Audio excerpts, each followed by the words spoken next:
So you're new to game development, and I'm willing to bet you have this huge, epic idea rattling around in your head. And that's awesome. But the fastest way to make that dream happen, well, it might not be what you think. So let's talk about why starting small isn't just a good idea, it's probably the single smartest move you can make. I mean, for so many of us, right? The journey starts in the same place. It's that big, beautiful, epic 3D game. You can see it in your mind's eye, can't you? A sprawling open world, absolutely stunning graphics, maybe some wild multiplayer battles. That's the dream, right? That's the vision that gets you all fired up to start creating. But, and you knew there was a button, there's a catch. Yeah, that dream, it comes with a pretty big hidden obstacle. It's this overwhelming reality that honestly stops a ton of aspiring developers dead in their tracks before they even really get going. And this right here is where the dream smacks right into reality. See, on the one hand, you're dreaming about open worlds and cool gameplay, but the reality? You're suddenly dealing with complex lighting, camera angles, 3D modeling, advanced physics. I mean, you're not just a game dev anymore, you're a lighting director, a 3D artist, a physics programmer, you name it. You're trying to manage dozens of systems that all have to talk to each other perfectly. It's like trying to climb Mount Everest on day one. It is so easy to get lost. So what's the answer here? Do you just give up on the dream? No way. It's about taking a smarter path. It's about understanding what we're going to call the 2D advantage. And this is the key insight, really. Starting with 2D isn't about dumbing down your ambition. Not at all. It's a strategic move. It is the absolute fastest, most direct way to learn the core fundamentals, the very DNA of how games actually work. And this whole advantage?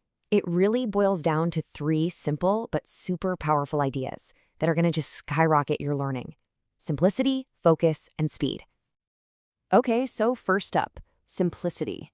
Think about it. When you strip away a whole dimension, you get to just skip all the headaches of 3D cameras and lighting and all that stuff. You can get straight to the good part, the heart of what makes a game fun. How does the player move? What happens when 2 things hit each other? How do you score points? You're learning the pure, simple language of game logic, and that's the foundation for everything. And what comes from that simplicity? Incredible focus. Because you're not wrestling with 10 different technical systems at once, you can pour all of your brain power into what gives a game its soul. You can really obsess over making a jump feel just right. You can design a level that's actually fun to play through. This is where you build those good habits, that design muscle that's going to serve you for your whole career. And number 3, speed. And this one is huge. It's a massive psychological win. In 2D, you can have an idea in the morning and be playing a prototype by the afternoon. Seriously, and actually playing something you made that fast, it's so motivating. It creates this awesome feedback loop that just keeps you going, finishing projects and getting excited for the next one. Okay, so right about now you might be thinking, all right, I get it. 2D is for learning. But what about, real games? Well, let's talk about that. Let's look at some cold, hard proof that a flat world can lead to absolutely massive success. And this is a really important point, something that's so easy to forget when you're caught up in the 3D dream. The thing is, 2D isn't just a training level you graduate from. It's a powerful, respected, and amazing medium all on its own. I mean, just look at this list. Celeste, Hollow Knight, Stardew Valley, Undertale. Come on, these aren't just successful indie games. These are cultural touchstones. They are beloved, masterpiece games that prove, beyond any doubt, that you can tell deep, emotional stories and create incredible gameplay, all in 2 dimensions. All right, so let's bring it all together. Let's talk about the path forward. How does starting in 2D actually build that rock-solid foundation you're going to need for that big 3D dream game down the line? Well, it all starts with a little shift in how you think about it.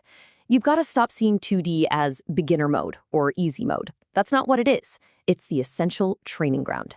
It's your personal playground where you get to master the universal laws of game design before you go and add another dimension of complexity on top. And look at the skills you walk away with. You're not just learning 2D stuff. You are learning game development, period. Think about it. When you build a 2D camera, you're learning about framing and composition, same principles as a 3D camera. When you design a 2D menu, you're learning UI and user experience. Every single one of these skills translates directly, one-to-one, giving you an unbelievably solid base for whatever you decide to build next. So in the end, it really comes down to this simple philosophy. Start simple, learn fast, and finish strong. Seriously, starting with something you can actually manage is key. You'll absorb lessons way faster because you're constantly getting that feedback. And the most important part, you will finish what you start. Finishing one tiny game is worth infinitely more than starting and giving up on 100 huge ones.